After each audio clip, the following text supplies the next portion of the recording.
urg'ochilar qiroli, kuchli, qo'rqmas, oliyjanob.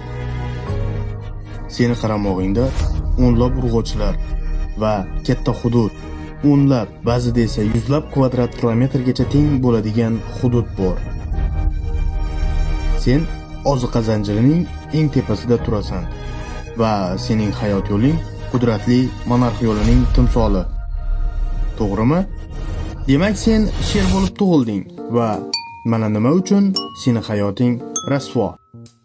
Sen to'dadan uzoqda tug'ilasan. Aynan onang xavfsiz deb o'ylagan joyda, g'orlarda, zich butazorlar yoki hech bo'lmaganda baland o'tlar orasida. Bu joy keyingi 1-2 oy davomida sening uying bo'ladi, toki sen to'daga yetib borish uchun kuch yig'maguningcha. To'dadan tashqarida va boshpanasiz onangni seni himoya qilish imkoniyati cheklangan. Tez yugurib o'tishning esa iloji yo'q, chunki sen no'noq va juda zaifsan.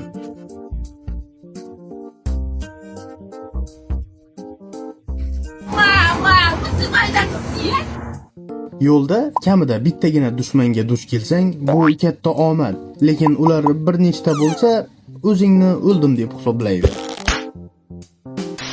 To'da ichida ham tinch hayotga umid qilma.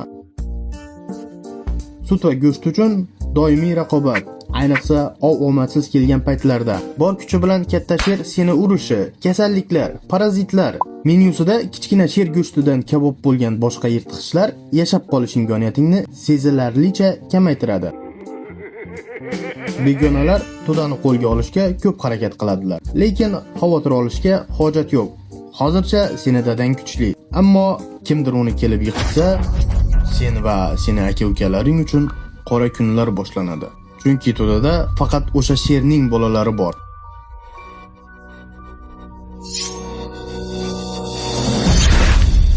Lekin seni omading keldi. Sen 3 yoshga kirguncha yashading. Otang esa haligacha o'z o'rnida.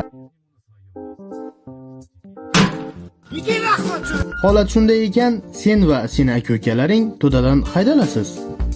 Oradan bir nechta yil o'tib, sizlarga omad kulib boqdi. Sizlar Qara sher qaramog'idagi to'dani topdinglar.